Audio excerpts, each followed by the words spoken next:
So I would guess I'm an Orthodox Christian. But if I had to bet on one religion as if I were betting on the stock market for the future, you have to bet on Islam. Or near a mosque, I feel an energy that I'm at peace with.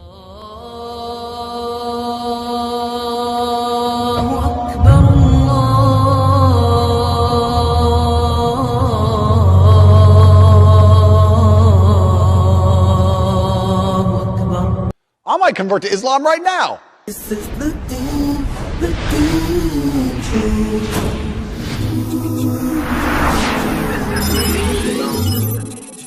This is the Deen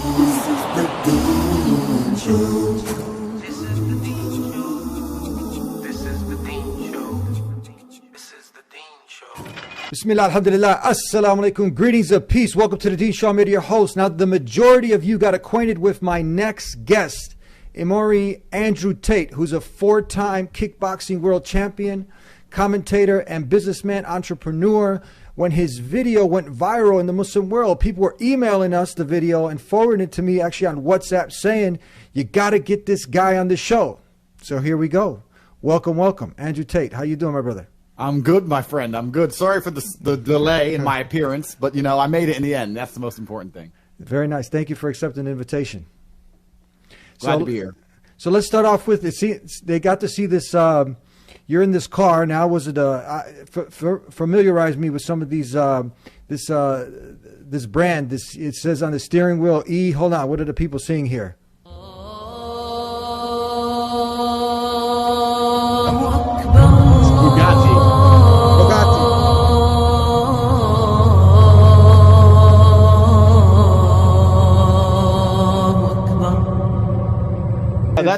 That's me in Dubai, just, you know, living the life, my friend, living the life in Dubai. So I'm there a lot. I'm there often, and that's actually my place I stay. It's right opposite the mosque. So beautiful. Do you actually, if you don't mind me, do you know the words what are being said when you hear the adhan, since you hear it so often there?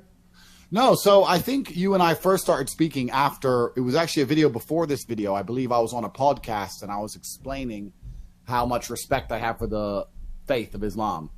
And how it's a faith which is formidable and it's a faith that needs to be respected. If somebody says, look, the Muslims are angry at you, then it matters. But if someone says the Christians are angry at you, nobody cares anymore, right? And this is what I was trying to say. I have a lot of respect for the faith. I'm not a practicing Muslim. However, I do have absolute respect for it. So no, I don't understand the words. I don't know what it's saying. It's beautiful, but please tell me. I'd love to know. Yeah, that's what I love to do is, you know, because it's so beautiful, but then actually you appreciate it even more. You know, like if you're telling somebody you speak Romanian? A little bit. Yeah, I speak a little bit Romanian, but I'm American originally. Yeah, you're from Chicago, no? Correct. I'm from Chicago, but I live in Romania now, which is, it's kind of crazy. Like my whole religious experience, my whole religious journey is I prefer to spend time in the most religious places on earth. I think they're the best places to be. Romania is it's the opposite of Dubai. It's extremely Orthodox Christian. It's actually the most Christian country in the world. So I spend most of my time between Dubai, which is, you know, very overtly Muslim, and then I come back to Romania, which is very overtly Christian, but both of them have strong faith. And I think a lot of the problems with the world today is that the West is lacking faith, and I don't like being around. I don't like being in agnostic or atheistic societies anymore. I try to avoid them if possible. So inshallah, which means God willing, after you, and I'll define these terms as we go along, after you take maybe inshallah in the future, you take your shahada, or maybe even on the show, you can end up in the most holiest place in Mecca, since you like being around the most religious places. Well, hey, absolutely. I mean, but like I said, my own personal journey, I think it's taking a little bit of time. I know people often ask me, what religion are you? And it's hard for me to answer that specifically. When I am in Dubai or near a mosque, I feel an energy that I'm at peace with and I enjoy. Wow. But I can't say it's not true also about particular churches here in Romania. So for now, all I know is I need to be a good person. And that's what I'm trying to do. But and I stated it in the last podcast before, people often ask me, you know, which religion when they ask me which religion I am, I make it very clear the religion I have the most respect for is Islam. It's not even close. It has to be. So just for educational purposes, I like to go ahead and just share with people, when you hear this adhan, and you'll probably appreciate even more what the person is saying, is to call the prayer is God is the greatest. God is the greatest. There's no God but the one God. There's nothing worthy of worship but God. Come to prayer, come to success. And there's nothing worthy of worship except God, and Muhammad is the final messenger. This is basically, in a nutshell, what the meaning is behind it. So that seems pretty reasonable. Yeah, I mean, yeah. And that would automatically include Jesus and all the preceding messengers that came, because when you take this testimony, the shahada, right away, it doesn't exclude Jesus. And this is, I don't know if you've already learned by now, that it's a pillar. It's actually, the belief in Jesus is something that every Muslim has to love and revere Jesus as a mighty messenger. Otherwise, you exit Islam. Yeah, it's actually amazing how, in many ways, like you're saying, Jesus is one part of it, but in many ways, obviously there's key differences, but in many ways, there's a lot of similarities. And it's kind of funny to me, whereas Christianity in the modern world has become such a laughingstock. And it has been, because people don't practice it in any kind of strict way anymore, really.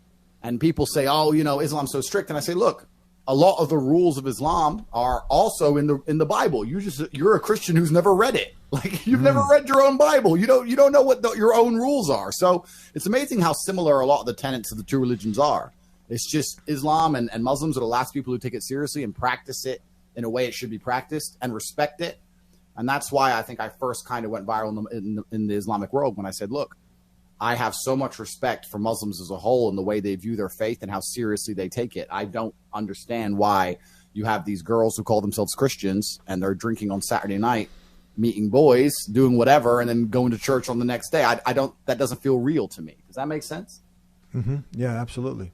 I want to get into that video now and take some clips from it, and you can watch yourself. I was going to do a breakdown of this, but I said, why not have the man on himself? Hey, you can do a breakdown. Do a breakdown while I'm here. I'd love to hear it, bro. You can do a breakdown. Here, let's go ahead. You'll help me with it. Islam fixes a lot of the problems that men are currently facing. Yeah. The problems we're discussing on this show, Islam fixes all of them, right? That's the first thing about Islam. And I'm not a Muslim, right? If I had to choose a religion, I would, because I live in an Orthodox Christian country, I go to the Orthodox Christian church. I donate $20,000 a month to the church in the country I live in. The church in Romania is very powerful, and I like having church friends. So I give them a lot of money, right?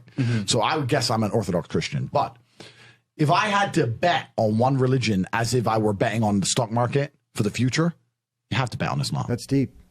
What do you think? What do you think of my analysis? I love it. I mean, this is, you actually, did you have a lot of Muslims contacting you after this? I mean, they were sharing. I was getting this video from my team, on WhatsApp, all over the place. I was getting crazy messages all over Instagram, lots and lots of messages, and I think a lot of people were very surprised by what I said. But it's very true. I mean, what I say is the Islamic faith, and I've said it already on this podcast, it's taken seriously. It's respected by its tenets, and it's very much like, let me give an analogy. If you don't respect your own house, if you walk into somebody's house and it's a mess, you're not going to worry about making a mess or about cleaning up after yourself or leaving a cup on the coffee table, right? But if you walk into someone's house and it's pristine, then you're going to be very, very concerned about making a mess. And Muslims have so much respect for themselves that people automatically respect their religion as a whole, whereas Christians don't. And this is the thing. We talk about things having longevity. We talk about things lasting into the future, especially religions as a whole. If you become tolerant of everything to the point where, like Christianity is now, where they say, oh, we're tolerant. Well, if you're so tolerant you ignore your own book, then what are you? Do you know where I'm coming from? Absolutely. And that's why I have so much so much respect for the Islamic faith. And that's why it's the one I would bet on. And when I say bet on, I mean, I know Muslims will be here in 100 years. What does Christian mean today? Very little. What's it going to mean in 100 years? Nothing. Let's be honest, right? So that's also another really interesting way to look at it, because then I start to look at things and say, okay, well, you have to choose which religion or which faith you believe is the true faith. But if one faith survives and the other faith is annihilated in real time, that tells you a lot as well, doesn't it? Doesn't that tell you a lot? Absolutely. So it's really interesting for me. It's like I have not made any kind of final decisions, etc., but I try and analyze things from a very, very logical perspective. I know God exists, and then you go, okay, God exists, and there's all these different interpretations of God as such, but the only one I see which has a warrior class that people fear is Islam. That's the only one there is. Mm-hmm. Let's continue on here. Respect that about them. I respect that. That's an amazing thing about them, right? And the third point is, and I've been all around the world, some of the best countries in the world today are the first world Muslim nations. Yeah. Very true. Qatar, you can go to Qatar, you can fall asleep with $1 million on your lap in the middle of the street. Nothing's going to happen to you. Saudi Arabia as you well. You can go to Saudi, nothing will happen to you. You can go to Dubai, UAE, nothing's going to happen to you. They leave their cars parked with the keys inside. It's so safe. Yeah. Wow. You know, we often hear, Andrew, you know, people end up hearing that, oh, if you go out to that part of the world, they're going to chop your head off. They create this fear and anxiety, you know, for people living in America. But now you're talking about something totally the antithesis to this. You're talking about so safe. And you said something that if you could fall asleep in Qatar with $1 million on your lap, literally, and it'd still be there. Absolutely. And that's the thing. Yeah, you can get yourself in a lot of trouble in those countries if you turn up and disrespect the country as a whole. But why would you do that, right? If you turn up and you show the respect, the appropriate respect, you're not going to have trouble in these places at all. All of the trouble that exists in the West, the general, I often say, like, it's kind of strange when you discuss crimes as a whole, right? It's kind of interesting to me that the Western democracies have always sold this lie that you're safe from the government if it's a democracy. Well, that's not true. That's been proven in real time recently, right? Canada's proved that. Australia's proved that. America's proved that. So you're never safe from your government. So a democracy as a whole is no safer to exist under than a kingdom, like the Kingdom of Saudi Arabia, or a dictatorship. You're no safer under a democracy. So we can remove that element, the whole idea that they're not democratic, because democracy doesn't provide anything or help anything in terms of safety from the government. But what a democracy does do is cause so much fraction and so much disintegration amongst the society that now you have to not only fear your government, you have to fear the normal people on the street. It's crazy. I read yesterday in LA, they're telling people no longer to wear jewelry. They're advertising on the news, don't wear jewelry. Wow. It's incredible. And this is the richest country in the world, right? Mm-hmm. And you go to these poor countries, but because people, like we just discussed, because people are religious, because people have a higher purpose, because they see beyond the material goods of only this world, it's a very safe place to be. I've been to these places and I feel completely, perfectly safe. Yes, of course I could get my hand chopped off if I'm an idiot. But why? But I would rather exist in a society where I know the lines and I know the boundaries and I know how I get myself in trouble and not do it than exist in New York City where I can be obeying the law and just be in the wrong place at the wrong time and get a drive-by. You know what I'm saying? Absolutely, yeah. These places are absolutely safe, and they're safe because they've maintained the basic structure of family, the basic structure, and the basic structure. That's all it is. When you maintain the basic structure of family, you maintain the basic structure of society. Yep. And that's all it is, right? Mm-hmm. And it's kind of amazing as well in first world Muslim nations, when you maintain the family structure, people also don't want to bring shame upon their family. Mm-hmm. So the family do a lot of policing. They don't want to have a member of their family that's out there committing crime, right? So like the West is broken on so many levels. And that's what I was kind of saying in that video, is that a lot of the problems are fixed by Islam as a whole. And the first world Muslim nations are proof of it. I think a lot of people think that Muslim countries are dangerous because of a lot of the war in the Middle East. But the war in the Middle East is propagated by the West anyway. That's America's fault. So, you know, it's crazy, really. How did you feel? Would you feel welcomed? Obviously, you've been there for a long time, Dubai. How did you feel now with the community, people welcoming, the hospitality, etc.? It's amazing. Like Dubai is the least racist place on the planet. I think 90% of the people there are from other places. You can be black, white, Filipinos are there, Vietnamese are there. Everyone's there from everywhere. Americans, everyone's there. It's amazing that you have a city which is statistically so safe with all these different people from all these different places, right? And they've done that by just maintaining some kind of social cohesion.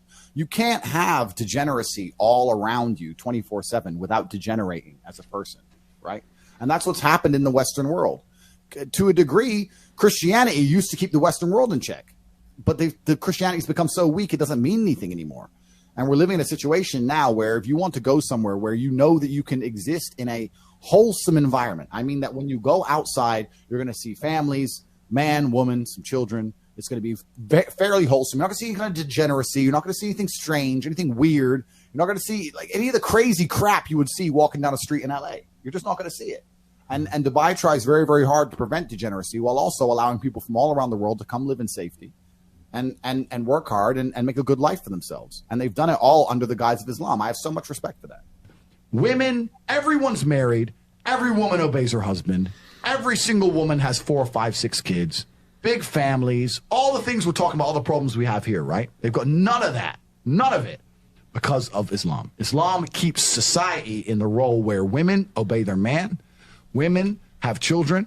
Women have big families. Women are exceptionally happy to do so. Yes. Before some Western girl comes in here and runs her mouth, the Islamic women are happier than any you're going to see in the club tonight. They're very true. They're happy. Society is functioning. Their population is growing because in most Western countries, the population is declining. Yep. Tim Cass was talking about it today. I was talking. We were Two showed it on people the have boat. one kid. Doesn't work. Doesn't work, right? 2 people need to have 3.1 kids because people die, right? People die prematurely, blah, blah, blah, blah. Yeah. So we have population problems in the West. They have none of the population problems. Society is functioning. And that's what society is. Society starts at the smallest possible group. You have families, and families make a street, and that street makes a village, and that village makes a town, that town makes a city, and that city makes a country. That's a beautiful example that you just gave, where we seem like people are going away from this. You gave this example how there's like a hierarchy. You have the husband running the house, then the wife, and there's some structure there. And people are having children. We see a lot of people walking dogs over here. Yeah, well, I mean, Nothing against dogs, I'm not saying, but you seem like people have are taking more pets than children nowadays. yeah, absolutely, and there's a bunch of reasons for that, and it's basically because I think both genders, especially in the West, have forgotten their roles as a whole. Like I understand why most men are not waking up thinking, you know what, I want to have a bunch of kids with a woman. The legal system's out to destroy you. Most of the women aren't going to behave themselves or comply in any kind of manner. Like, I had many Muslim friends. I grew up in Luton in England, which is predominantly Muslim, and in England as a whole, London has a lot of Muslims as well. Yeah. And my Muslim friends used to say to me all the time, we'd be out and we'd be walking around and they'd see some girl in a short skirt or whatever, and they say, this is why I need an Islamic wife. Is she a wife? She's naked and drunk at 2 p.m. in the afternoon. Like, there's You said, hold on, did you mean 2 a.m. or 2 p.m. actually? p.m. Sorry, 2 p.m.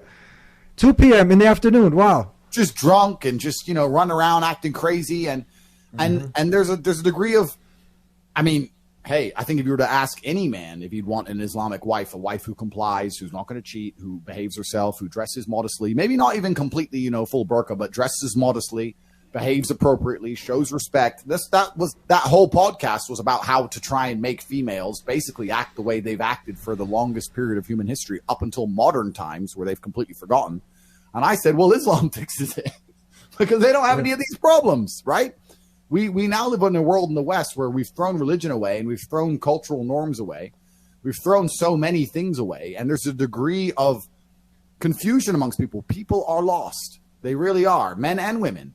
I think a lot of the Western women act so degenerate, and they don't do it because they're evil. They're doing it because they're trying to find happiness, and they can't find it, right? And they think, oh, maybe a new man's happiness, maybe drinking alcohol is happiness, maybe taking drugs is happiness. And if you don't ever find a higher purpose, you're just going to degenerate in a spiral downwards, and that's kind of what's happened. And now we're in a situation where in the West, a man can't find a wife worth having.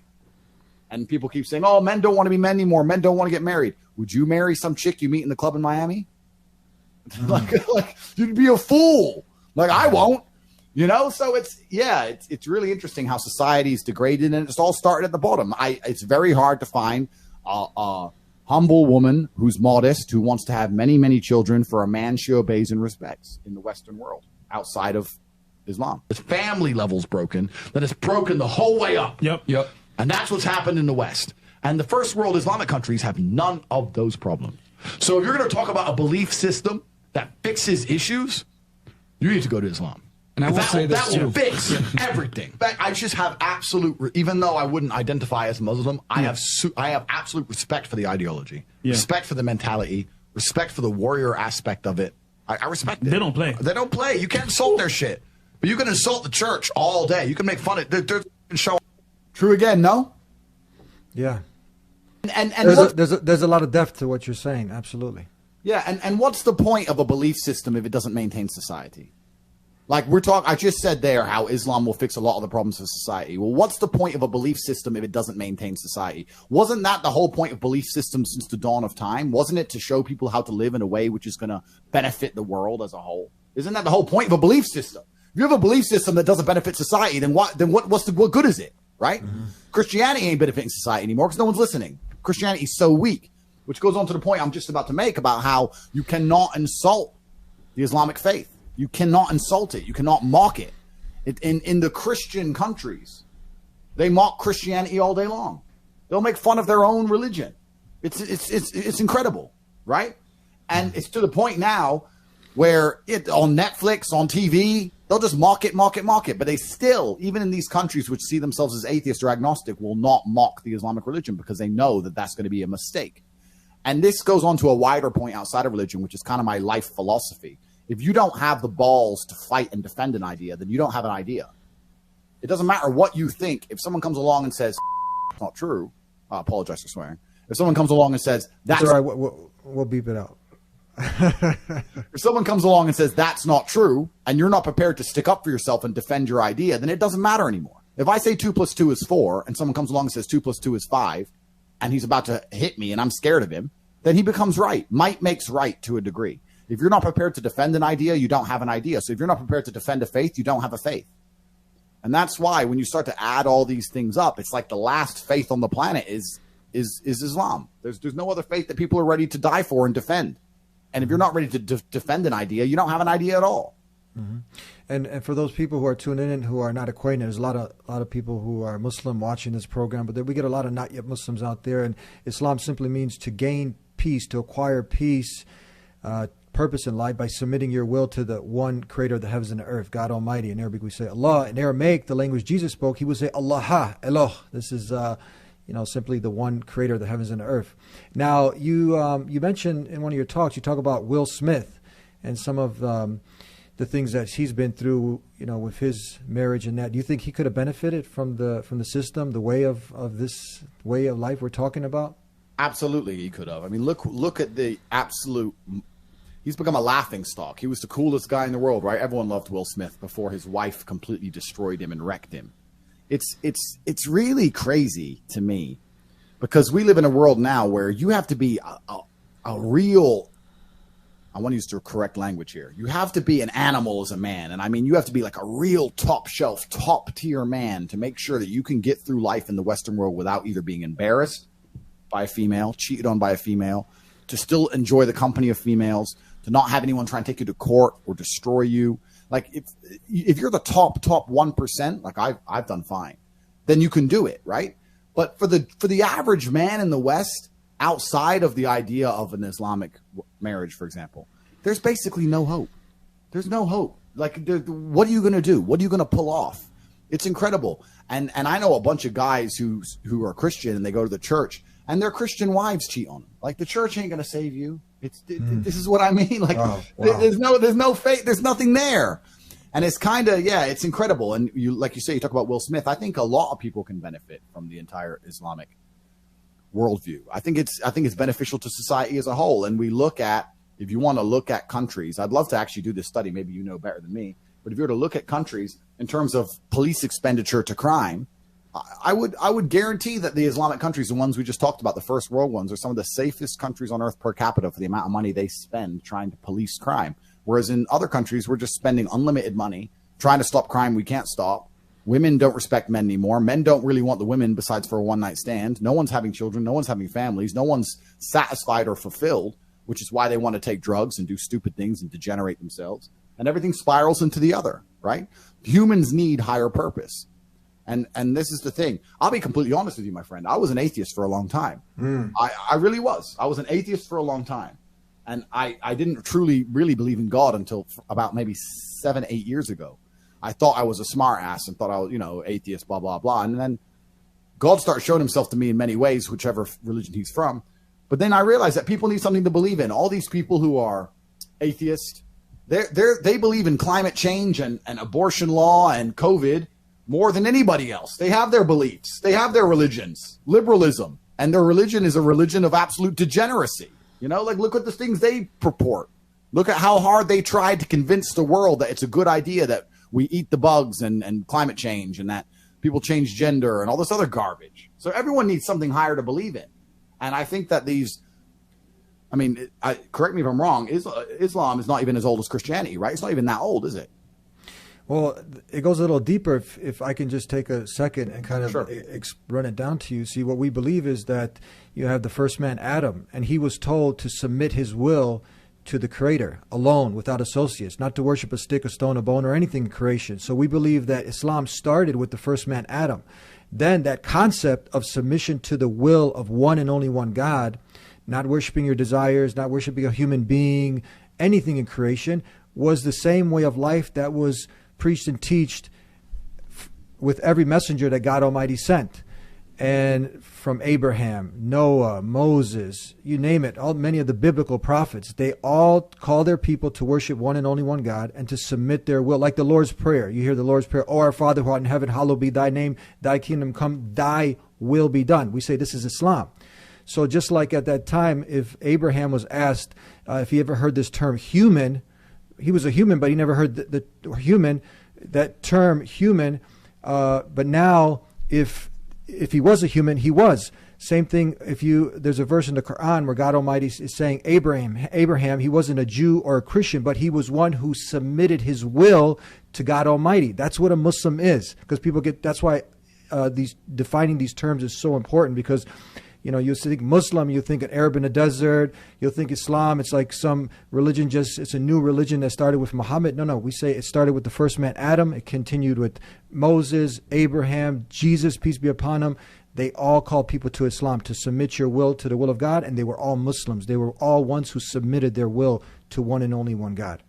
It's very simple to understand, very, very, and then when you mention God, it goes with the innate nature. There's a beautiful verse in the Quran where it's 112th chapter where it says, "Qul huwa Allahu ahad." قل هو الله أحد الله الصمد لم يلد ولم يولد ولم يكن له كفؤا أحد. Say he is God, the one and only, the unique, the eternal. He begets not, nor is he begotten, meaning that he's not born of anyone, nor does he die. He doesn't have children, a DNA, a zip code, an area code. No. And there's nothing comparable to him. Nothing. If you cannot compare anyone or anything to God. This is the pure monotheism. This is what distinguishes Islam from every other ism, is the pure monotheism. So I hope I answered your question. So we say it's not a new religion started with Muhammad. It's just the finality. He was just the final messenger, completing it with the living miracle that we have today, which is the Quran. Because Jesus at his time, to prove he was a messenger, he did certain miracles. But if you were to ask an atheist today, show me those miracles, you couldn't show them. But we believe in them. But today, anyone who takes a scientific analytical approach, they will see from the preservation of the Quran to the prophecies, to many of the scientific statements. There's, the literary miracle of the Quran. There's just too many things that it doesn't add up that this would come from just a human being. So it's not blind faith in Islam. You use the faculties that God Almighty gave you. You look into the Quran. You look into the life of Prophet Muhammad, and then, like myself and many, you're like, this is not possible. This can come from a human being. And then you submit. Do you have a lot of Christians who convert or change? Do you have that a lot? You can go and watch, I got hundreds. I've been doing this since early 2000. We got hundreds and hundreds of programs with people. I have a good friend. He's from Romania. He's Gabriel Romani. He's somebody who was a Christian, and he accepted Islam. You have tons of stories of people, same thing, who are struggling with many of the concepts of God that are out there, and then they looked into all the different religions, like myself, and they saw that Islam just made the most sense. Like you're saying, the things that it fixed the problems, of society. It gave solutions, not only on how to go from the smallest things, from how to go to the bathroom, to how to run your home and how to run a country. Everything is laid out. And it doesn't make sense that this human being could have came up with these things, Yeah, it's true. It's absolutely interesting. And that's where the base of my faith comes from, my respect for it all. Tell me this. You said if we remove all the garbage in the fairy tales, if men are true to their biology, no man is a one-woman man. I truly actually believe that. I believe I think that obviously, okay, we're humans, right? We exist as biological animals, and then we exist with the degree of societal programming. And I think the femme-centric societies of the West have convinced men that we should have one woman and one woman only. And I can get conspiracy theorists on why that is, but I think a lot of it is down to the fact that they are trying very hard in the Western world to suppress the will of man. They want the Western male to a degree to be suppressed, and not suppressed in a way which empowers him. Because I think there's different degrees of suppression, right? You can be suppressed in a way which will empower you, but you can also be suppressed in a way which will just destroy your will to fight. And I think a lot of that is down to, not down to this, but every single thing they do, every single thing society purports to a degree, is not to empower men. And you're more likely to feel powerful as a man if you have 3 wives, or if you have a lot of female who adore you, right? But if you have one chick who doesn't obey you, who you can't divorce without losing the house, who won't even have sex with you and doesn't want to have your kids, and you're stuck with her, it's pretty hard to find a warrior spirit. It's hard to act like a king if you don't feel like a king in your own household. And I think that if you were to go to any man in the world and be honest with him and say, look, it's perfectly acceptable for you to have this woman. She's going to be loyal to you. She's going to love you. She's going to stay with you. She's your wife. And you can also have this one, and she's going to be your wife. Same deal. I do not think there's a man alive who would say no to that. I really don't. Why would he? Why would he, right? I think society tells us we're supposed to only have one. But I understand in Islam you can have 4, I think. But I'm not an expert. You are. But I just think it's natural human nature to enjoy the company of more than one female. Or I think if you're a man of means, you could easily have more than one wife. I think that's perfectly normal, and I think that's been beaten out of the Western male as a suppression mechanism. Inshallah, God willing, when you do take your shahada, which is simply a testimony that there's, again, that's like in the adhan, when you were listening to it and you were in your car, that simple statement that there's nothing worthy of worship except Allah and Muhammad is his messenger. So inshallah, when you take your shahada, do you see yourself being someone that would need 4 wives? Because somebody in your state, is that something where now this, if you want to be someone who's devoted to God 100%, and now if it's in marriage, and now God is giving you an avenue, is this also another proof? Because if I have Christians come to me and say, you know what, Eddie, scratching their head. I had one professor of jiu-jitsu. I teach Brazilian jiu-jitsu, great jiu-jitsu. And a friend of mine, we're on the mats together. And out of nowhere, he comes to me and says, Eddie, you know what? I've been thinking about this. He goes, it makes sense that man can have more than one wife. There's more women, and this, that, and the other. He's using his logic. And he just out of nowhere came up with this. But you know what else more than one wife will give you? It'll give you children faster. Because even the most atheistic or the most Christian men I know, they might have 2 or 3 babies, and it'll take 5 to 6 years by the time the woman gets pregnant, et cetera, blah, blah, blah. And they said, I'd love to have more kids, but my wife's finished now, et cetera. Look, if you're a man of means financially, let's say me, for example, I'm financially very well off. I'd love to have 10 children. I can't get that from one woman. Maybe I could, right? But you understand the point, right? So there's also a bunch of other benefits to having 4 wives. Just have a nice, big, large family. I mean, why be a man? This is why you're on the planet, right? You're on the planet to spread your genes and spread your ideas and to conquer the best you can. It's inside of every single male. We all have that natural instinct inside of us, the masculine instinct for conquest. That's why we went to war like we did since the dawn of human time, right? You want to have you want to be old on your rocking chair and look down at all your children who obey you. And you want to be proud with what you've done. And yeah, having a bunch of wives makes a whole bunch of sense. It makes a bunch of sense. Like, I don't see why it wouldn't. Now, obviously, the Western female will say, that's disgusting. But the Western female will sleep with a guy she met for 10 minutes, and she thinks that's not disgusting. So her entire worldview is absolutely distorted. I don't think there's anything wrong with many women sharing a man who has the means to take care of them and provide for them. I think that's completely natural. Many people, they twist this and they think this is like some harem of a Muslim with all these women and whatnot. They get this Hollywood image or whatnot. But, this is a woman's actual right, a woman to choose the best man out there to go ahead, when there's also, you look in today's society where, like you're saying, it's hard to also have a strong family. This is a responsibility. This is not just something where you're just playing with them. You're taking her on, you're caring for her, and not every man can do this. It takes a man to do this. And many, you talk about this also, the difference between, and fill us in, what's a beta male, alpha male, and women, the hypergamy, women looking for the best men out there. And a lot of them, you also talk about men have turned into cowards. You know what I mean? So it's a role that it's hard to fulfill. But for someone like you, who now, and somebody, let's say, who is used to, let's say, a famous person, a celebrity, a man of status. And you also give this example, like through history, the sultans, the leaders, the conqueror, whoever, the highest men of society. This was something that they all had multiple wives. They had multiple women. So now to limit a man in this stature, in this status, to just one, but now you have an avenue that God has allowed. What do you say? But this is the exact point, right? This is why a lot of the degeneracy that exists amongst Western world leadership exists. Like if you look at rich men in the West, right?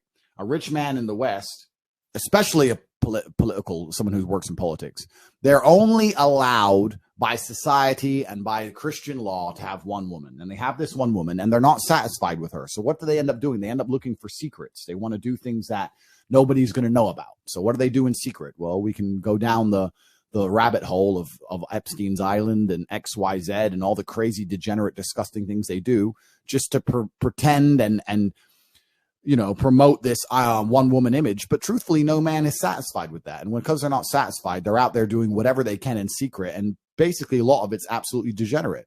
Whereas if you look at the leader of UAE, he has 7, 8 wives, but that means he doesn't need to go down any kind of degenerate avenue because he's satisfied as an individual and he's satisfied with his status. Look, as a man, especially if you're a high status male, you want to be satisfied with that status, right? I have worked very, very hard to become a high status male. So I want to drive a car that reflects that. I want to have a relationship or relationships that reflect that. Nobody wants to become the richest man in the world to sit around with one chick who doesn't obey them. Nobody's interested in that. And that's why they go down the path of degeneracy. That's why I think the Western world is so degenerate, because they're not allowed to live out their natural male instinct. They're not allowed to live out their masculine instinct. Even if you look at, let's say, a country which is still Christian, but is not bound by the same societal rules. If you look at, let's say, Russia, right? Every rich man in Russia, every oligarch, he has a wife, but he has 5 19-year-old girlfriends, and society's fine. So there's no Epstein's Island. There's no, Hunter Biden's laptop and cracked out prostitutes and all this insanity. And all that's just basically comes down to the fact that they've told rich, powerful men they're allowed one woman only. And they end up just going down a path of secrecy and degeneracy to try and feel satisfied. And that's another thing that Islam fixes, because you can be a man of stature, a rich, powerful man, have 4 wives that reflect that. And I think 4 wives are probably about enough for any guy. So you'll be okay. You're not going to start running around the world doing insane things. That's the limit there. 4 wives. So tell me then, just since you mentioned Ukraine, that's another example. If all the men go out, because you have this whole movement with the feminism, and now the men are the ones who are stepping up, going out and getting killed in the war. And now let's say you have an abundance of women. Doesn't this solves the problem? No.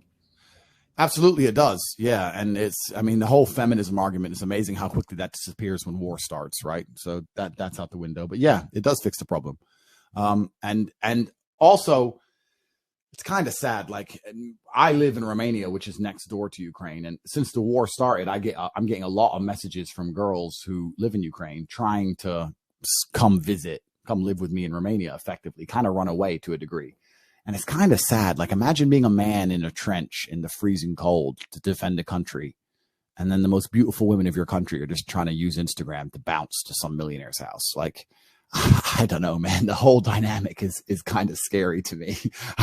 I really, and that's another thing. Like, when we go back a point, not to over iterate, but to go back to what we were talking about earlier about how you cannot disrespect the Islamic faith. I understand and respect the people, even all the wars that happen in the world. It makes so much more sense to me to fight for an idea or a religion or a faith than it ever would be to fight for a country, for example. I don't think there's any country on earth worth believing in. I do think it's worth believing in God. I don't think it's worth believing in any country. I think it's probably the only thing worth fighting for and defending.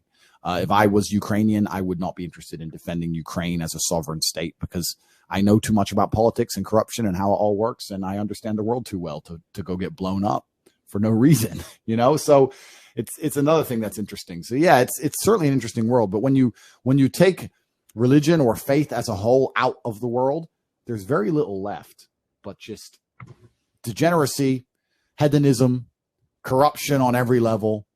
And then what's your life purpose, right? What are you trying to do? Okay, you're trying to have a bunch of kids, maybe that's probably the most noble thing you could do. But if you're going to do that without any kind of religious framework to install in them, without any kind of faith for them to grow up under, then who are they going to become? Are they just going to become people who consume Netflix and new slaves to the new world order? Is that what you want? Is that why you want to have children, so that they can be raised by a school system which teaches them to hate you? It's like you remove faith and remove religion from your life. There's nothing else out here. What are you going to do? Drink Starbucks every day and get rich to buy a new iPad? Like, is that going to satisfy you? It's kind of crazy to me. And this is coming from someone who was an atheist. And I talk to atheists now, and I say to them, then why are you alive? What are you living for? And their answers always fail to impress me. Let's leave it at that. Wow. Tell me, what's the difference, quickly, before I go to my next question? And I got a surprise for you. I got a guest that just came into town, and he's somebody also who you can learn a lot from. You can watch some of his videos, very well known out there. His name is Naman Ali Khan, and you'll see him. He just walked into the studio. It's just coincidence that I got you now.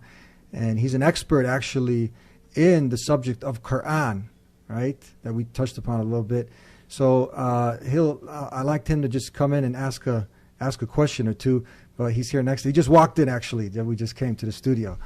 But what's the difference when you talk about for these terms? In my generation, we didn't really hear much of these terms like beta male, alpha male. What's the difference between a beta and alpha? What is it for someone like my father never heard these terms? How would you define it? But he knows. He'll know when you describe it what that is. Yeah, it's actually quite hard to define. I think it's because it can be overused and it can be largely misunderstood. But I think if I had to try and break it down to the most base level, I think an alpha male is a man that other men want to be. And I think a beta male is a man that other men are not trying to emulate in any degree, right? If you put 100 men in a room, it's very easy to point to the 5 or 6 men every man wishes they was or would like to be more like. And I think that's what an alpha male is. And I think women can detect that, even better than anyone else, because they're instinctually driven to detect that. So that's what I'd say an alpha male is. And I'd say a beta male is somebody who does not have those qualities. So nobody looks at him and goes, I want to be more like him, or I want to know what he knows, or I want to live like he lives. You talk about the father should be a superhero, to his children, but he's turned into kind of like what did you say? Yeah, I mean, but my father was a superhero, right? I was raised in a way in which I really viewed my father as a superhero, but that was also based on the fact that he did not submit to the will of my mother, right? If you have a man who's scared of his wife, can he truly be a superhero in any regard? And that's a question. I don't know. I don't think so. I can't imagine a man who's scared of his wife acting like a superhero, because women have completely different life goals and instincts to men. This is something that most people forget and don't understand. I have it all the time. I get a chick or whatever, and she says, I wish you didn't work so much. Why are you always busy? Why are you always working? The fact that I'm always busy and always working is the reason you were attracted to me in the first place. But now that you have me, you're going to pretend I shouldn't be doing those things. You're going to try and change me. Now you want me to stop working, right? That's the only reason that's the only reason you were even attracted to me in the first place. It's kind of amazing. And if you allow a female to impose her will on you as a man, no matter what she says about how it's going to make you better and make her happier, etc., it always leads to the same place, which is misery for both parties. You have to be an iron frame. You have to be resilient to the insidious, because it's insidious, right? They try very, very hard. They're very, very clever. They cook nice meals. They're warm. And they're all like, baby, you don't have to go, don't go gym, stay here with me, et cetera, et cetera. And I think that's a very dangerous path to walk down. But I was lucky to grow up in a household where my father never, ever, ever listened to my mother. Not in a disrespectful way, just in a very much like, okay, thanks for talking. I appreciate your point of view, but no. So that's who he was, right? What would you say to him is one proof that he can look at to confirm that the Quran is not a man-made book, and Islam is not a man-made religion. It's indeed from the divine. Being an expert in the Quran. Well, lots can be said. I'd start off by my own journey. Just share. Can you hear him? A couple of things. Can you hear him, Andrew? I can hear. Yeah. Okay. Nice talking to you. I think that what I like to do when I meet with audiences, professors of other faiths, and intellectuals, anybody.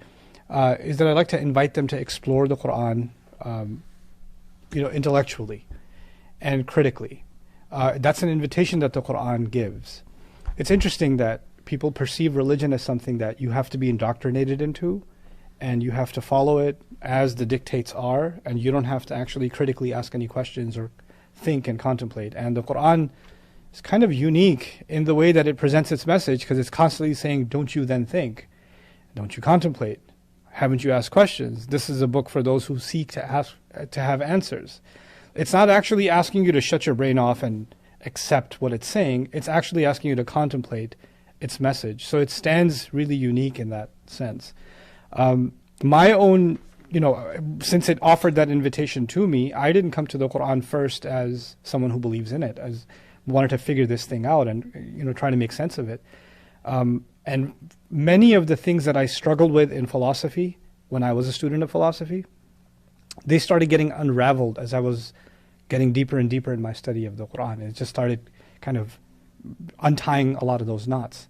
And it's also remarkable that some of the biggest addictions that people suffer from, every one of them is targeted one after the other in the Quran. Right? Some of the things that plague humanity more, like gambling, for example, alcohol, for example, intoxication, for example. Like each of these things is targeted, and you think it's not just solving a Muslim problem, it's solving a human problem. It's solving a societal problem. It's solving a global problem by targeting each of these specific things. The other thing that really fascinated me, I ended up writing a book on it, ended up getting taught around the world. Alhamdulillah, it's even being used in one of the Islamic studies courses at Harvard now, is Divine Speech. It's a book I dedicated along with my student to why am I believing that it's divine?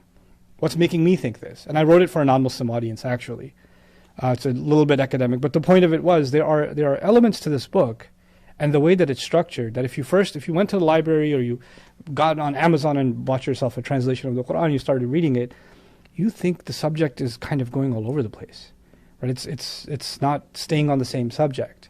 Right? It's saying some profound things, but the organization seems unlike anything I've ever read. And that was one of the things that baffled me at first. Like, why is it organized in this way? And so one of the areas of my study became the organization of the Quran. Why is it organized in this way? Why is God talking in this disarray? And what I discovered was something absolutely breathtaking, that it's got a symmetrical structure, that you'll have a chapter, for example, that's hundreds of verses, like Baqarah is 286 verses. It's an oral tradition, so it wasn't written first, it was recited and pronounced and memorized in that way. Amounts to about 50 pages in Arabic, right?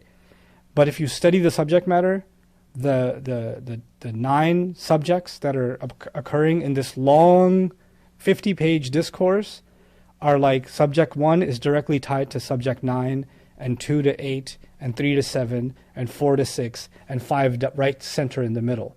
Like there's an incredible 3-dimensional structure to the way the argument's being presented. Like human beings, we think linear, right? I'm going to make point A, then I'm going to make point B, then I'm going to make point C. That's how I organize my thoughts. And unless you write something down and say, you know what, I'm going to do this, and just for fun, I'm going to do A, B, C, and then go C, B, A, right? Even doing that in 6 sentences is hard for me as I'm sitting here talking to you, because my brain isn't wired that way.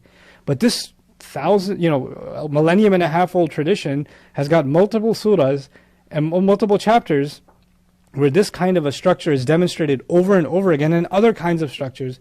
You're like, this is not possible for a human being to do. Linguistically, it's not possible. I'm a student of linguistics. It's just not possible. These kinds of structures, this kind of organization. That's one of the things I wrote about in the book, and I ended up teaching courses on this stuff. But for just to take a step back level, my invitation to anybody is put your preconceived notions aside. Take what you may have heard about Islam, what you may have thought about it from your own faith tradition's point of view. Put all of that aside. And I wouldn't even invite somebody to read the Quran to accept Islam. Read the Quran neutrally and get a first, an unbiased impression. And I would think it's really difficult to not walk away truly being moved by what you're being exposed to, truly being hit by what you're exposed to. The final thing I'll say is there is a huge tragedy in the world today that even most Muslims aren't as aware of the Quran as they should be, right? So Muslims don't become a really good representation of the contents of the book, right? So even disconnecting yourself from the Muslim bias, I'm just going to read this for myself with no other influences as much as possible. At the end of the day, human beings are going to have some bias or the other, but as much as I can consciously be disconnected from bias and give it a shot and read it, I think that would be my invitation to anybody.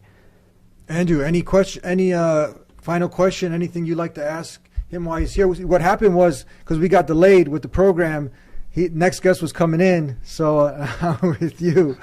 But this is amazing. You can look him up actually online, and you'll see a ton of his videos.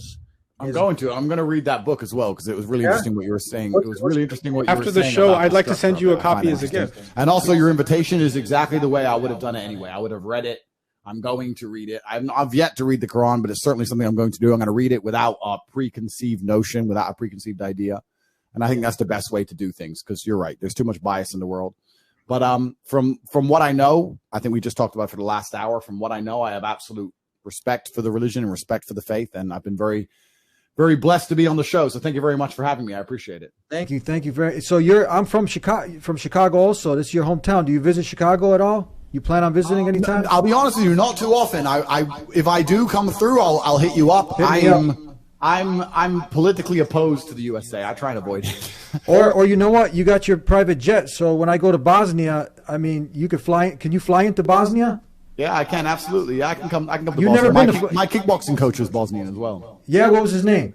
Mir Subasic or Subacic. I don't know how he said Subasic. Okay, I know most. I know most of the top guys over there, the kickboxers and everything. They'd love to. But you never visited Bosnia. Did you ever? I've yet to visit, but I've heard it's an absolutely beautiful place, and the Bosnian people are some of the most resilient, dangerous. They're the Bosnian people you don't want to mess with. The Bosnians. That's for sure. Would you ever consider taking a trip? How long is the plane ride from Romania to Bosnia? Hour and a half. It's not far. Yeah. How about if I get your invitation, you come down? Is it possible? How much advance notice would you need? Let's keep talking about it. Let's do it sometime this summer for sure, bro. Let's do it.